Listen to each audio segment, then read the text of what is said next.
Cuando mi marido murió, estaba de pie en la cocina y sentí algo que no había sentido en 40 años. Alivio. Me llamo Dolores. Tengo 68 años y llevo 14 meses siendo viuda, y quiero decirles algo que nunca he dicho en voz alta a nadie excepto a mis 2 hijos y a una amiga que ya lo sabía sin que yo se lo dijera. Quiero decirlo porque creo que hay mujeres escuchando esto ahora mismo que van a entender exactamente lo que quiero decir, y quiero que sepan que no están solas y que no son monstruos y que lo que sienten no está mal. Mi marido Ernesto murió un martes por la mañana en febrero, hace 14 meses. Estaba sentado en su sillón en la sala viendo las noticias de la mañana, que era lo que hacía cada mañana, y luego ya no las estaba viendo. Los paramédicos dijeron que fue un infarto masivo. Dijeron que fue rápido. Dijeron que probablemente no sintió mucho, que es lo que dice la gente en esos momentos porque son amables y porque no hay nada más útil que decir. Les agradecí y firmé lo que tenía que firmar y llamé primero a mi hija y luego a mi hijo. Y luego me senté en el sofá de esa sala con el televisor todavía encendido y el sillón todavía vacío y sentí como el aire en esa casa cambiaba. Como si algo hubiera estado presionando sobre todo durante muchísimo tiempo y de repente, sin aviso, se hubiera levantado. Quiero contarles sobre Ernesto. No sobre el Ernesto que la gente conocía desde afuera. El Ernesto que era encantador en las reuniones y recordaba el nombre de todos y siempre pagaba la cuenta y hacía reír a la gente con esa confianza fácil que tenía en situaciones sociales.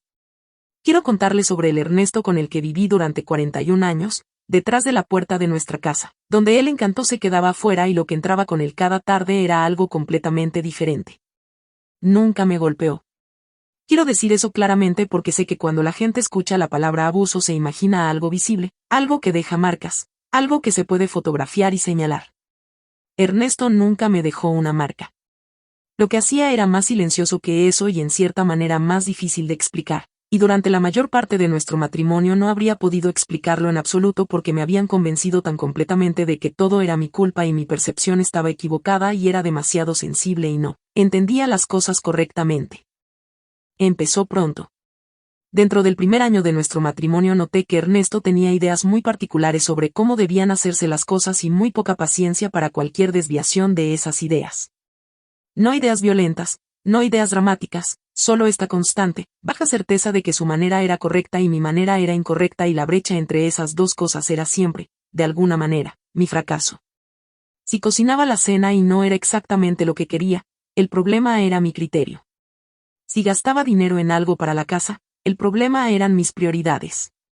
Si me reía demasiado fuerte en una reunión o hablaba demasiado con alguien que no le gustaba o usaba algo que encontraba inapropiado, el problema era siempre, de una manera u otra, yo. Nunca gritó. Eso es lo que hizo tan difícil nombrarlo durante tanto tiempo. Ernesto no era un hombre que gritara.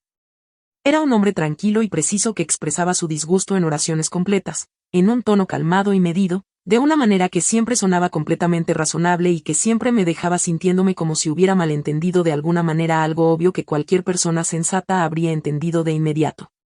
Tenía una mirada particular que me daba cuando yo decía algo que encontraba tonto, no enojada, solo paciente, de la manera en que un maestro es paciente con un estudiante muy lento, y con los años esa mirada hizo más daño que cualquier voz elevada podría haber hecho.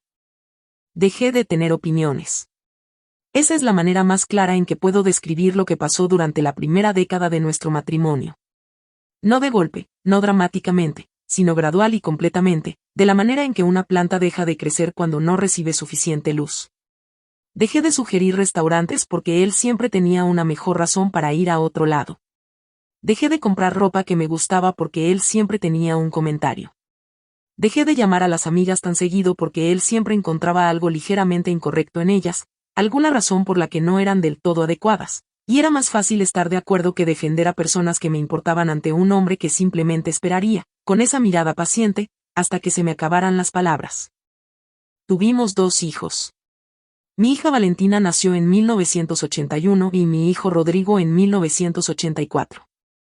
Tienen 43 y 40 años ahora, y son lo mejor que me ha pasado en la vida, y digo eso con una completitud que no puedo expresar del todo. Ernesto no fue cruel con ellos de la manera en que lo fue conmigo, los hijos, creo, eran una categoría que entendía diferente, algo de lo que estar orgulloso en lugar de algo que manejar, pero crecieron en esa casa y vieron cosas. Los hijos siempre ven cosas. Valentina me dijo años después que observaba mi cara cuando Ernesto llegaba a casa por las tardes para saber qué tipo de noche iba a ser. Dijo que se volvió muy buena leyéndome en los primeros 30 segundos. Tenía 7 años cuando aprendió a hacer eso, y ese hecho se sienta en mí como una piedra que nunca se disolverá del todo. Pensé en irme. Muchas veces, durante muchos años, pensé en ello. Tuve la conversación en mi cabeza cientos de veces, qué diría, a dónde iría, cómo me las arreglaría. Pero Ernesto tenía una manera de hacer que la logística práctica de la independencia se sintiera imposible. Él manejaba todas las finanzas. Yo tenía una pequeña cantidad de dinero en una cuenta que él conocía y monitoreaba y comentaba, y nada más. Había estado fuera del mercado laboral durante tanto tiempo que la idea de encontrar trabajo a los 55 o 60 años se sentía como algo que les pasaba a otras personas. Y además sabía lo que Ernesto diría si lo intentaba. Sabía exactamente cómo lo enmarcaría, tranquilamente, razonablemente, con esa voz paciente, y sabía, después de 40 años de ser moldeada por esa voz, que alguna parte de mí le creería. Así que me quedé. No felizmente, no en paz, sino con la particular resistencia silenciosa de alguien que ha decidido que esta es simplemente su vida y lo mejor que puede hacer es atravesar cada día lo mejor posible. Y entonces un martes por la mañana en febrero se sentó en su sillón y ya no se levantó. Y sentí como el aire en la casa cambiaba. La primera persona a la que llamé después de mis hijos fue nuestra vecina doña Rosa, que había sido mi amiga más cercana durante 22 años y que llegó a mi puerta en 15 minutos con el abrigo todavía a medio poner y las llaves todavía en la mano. Entró y me miró y no dijo nada por un momento, y luego me rodeó con sus brazos y se aferró, y yo me quedé ahí en ese pasillo y no lloré. Lo esperé. Esperaba que llegara de la manera en que llega en las películas y en las vidas de otras personas, la ola, el derrumbe, el dolor llegando como el clima. Pero no llegó. Solo estaba esa extraña ligereza, ese cambio en el aire, y debajo de ello algo muy tranquilo para lo que todavía no tenía nombre. Doña Rosa se echó hacia atrás y miró mi cara y dijo ¿estás bien? Y dije no sé. Y asintió, solo una vez, de una manera que me dijo que entendía más de lo que yo había dicho. Doña Rosa lo había sabido. No todo, no los detalles, porque nunca había podido darle los detalles, en parte porque no podía encontrar el lenguaje y en parte porque decirlo en voz alta se sentía como una acusación a la que no estaba segura de tener derecho contra un hombre que nunca me había levantado la mano. Pero había estado en mi cocina suficientes veces y en suficientes cenas y había observado la cara de Ernesto suficientes veces cuando yo hablaba para saber que algo en nuestra casa no estaba bien. Nunca insistió. Solo se mantuvo cerca, durante 22 años, y ahora pienso que mantenerse cerca fue lo más importante que alguien hizo por mí durante ese tiempo. El funeral fue 6 días después de su muerte. Fue un funeral grande porque Ernesto tenía muchos conocidos y porque había sido, para el mundo exterior, un hombre genuinamente agradable. Vinieron personas que no nos habían visto en años. Me estrecharon la mano y dijeron que era maravilloso y que lo sentían mucho y que impactó y se veía tan saludable. Y yo sonreía y decía gracias y no quería decir nada de eso y me sentía culpable por no querer decirlo y luego sentí algo más agudo que la culpa. Una especie de impaciencia agotada con la actuación del dolor que aparentemente se suponía que debía estar dando. Valentina se quedó conmigo las primeras 2 semanas. Dormía en el cuarto de huéspedes y hacía café cada mañana y se sentaba conmigo por las tardes, y en la tercera noche me miró desde el otro lado de la mesa de la cocina y dijo mamá, no tienes que fingir conmigo. Solo eso. Tranquilamente y directamente, de la manera en que Valentina siempre ha sido, y algo en mi pecho se soltó cuando lo dijo. Le conté entonces. No todo de golpe, salió durante varias tardes, lentamente y en pedazos, de la manera en que las cosas salen cuando las has guardado durante mucho tiempo y el cuerpo no está del todo seguro de que sea seguro dejarlas ir. Le conté sobre la mirada. Le conté sobre el dinero.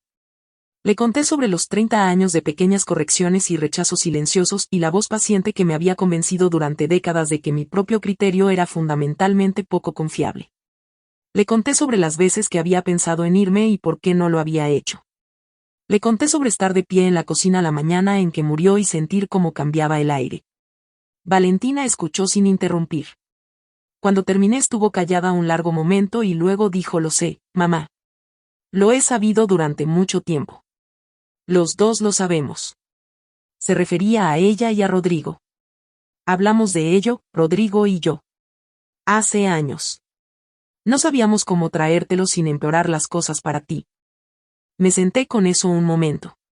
Mis hijos habían estado cargando esto junto a mí, por separado, a su manera, durante años. Pensarlo me hizo querer llorar de una manera en que la muerte de Ernesto no lo había hecho, y así que lloré, ahí mismo en la mesa de la cocina. Y Valentina vino y se sentó a mi lado y no dijo nada útil ni consolador porque no había nada útil ni consolador que decir, y eso estuvo exactamente bien.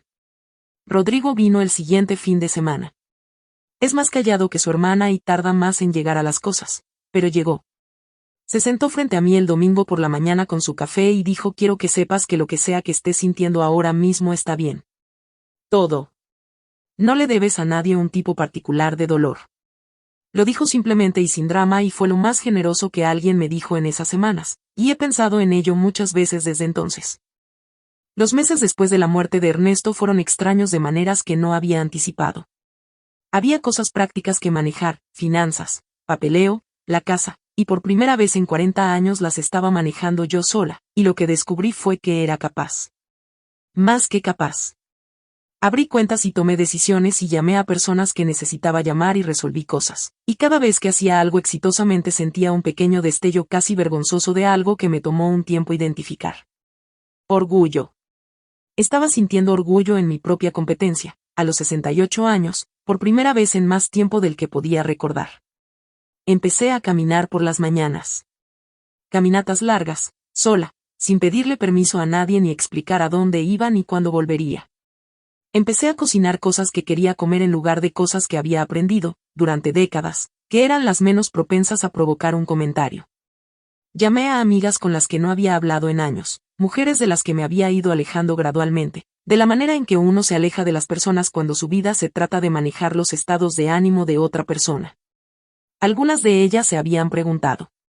Unas pocas lo dijeron, con cuidado, y las dejé decirlo, y no defendí a Ernesto porque había terminado de defender a Ernesto. Quiero ser honesta sobre algo. Hubo momentos en esos primeros meses en que llegó la culpa. No el dolor, no exactamente, sino la culpa, la sensación de que debería estar sintiendo algo diferente a lo que estaba sintiendo, que una mujer que pierde a su marido de 41 años debería estar devastada y yo no estaba devastada y que decía eso de mí. Hablé de ello con doña Rosa una tarde en su cocina y ella escuchó todo y luego dijo: Dolores, tú lloraste ese matrimonio durante 40 años mientras él todavía estaba en él. No tienes que llorarlo de nuevo ahora. He pensado en esa frase casi todos los días desde que la dijo. Han pasado 14 meses. La casa es mía ahora, completamente y silenciosamente mía, y he aprendido lo que se siente entrar a un cuarto sin calcular primero el estado de ánimo de otra persona. He aprendido lo que se siente tomar una decisión y confiar en ella. He aprendido, a los 68 años, lo que se siente tener un martes ordinario por la mañana que me pertenece completamente a mí. La semana pasada Valentina llamó para saber cómo estaba, como lo hace cada pocos días, y preguntó cómo me iba y dije: estoy bien, mi amor.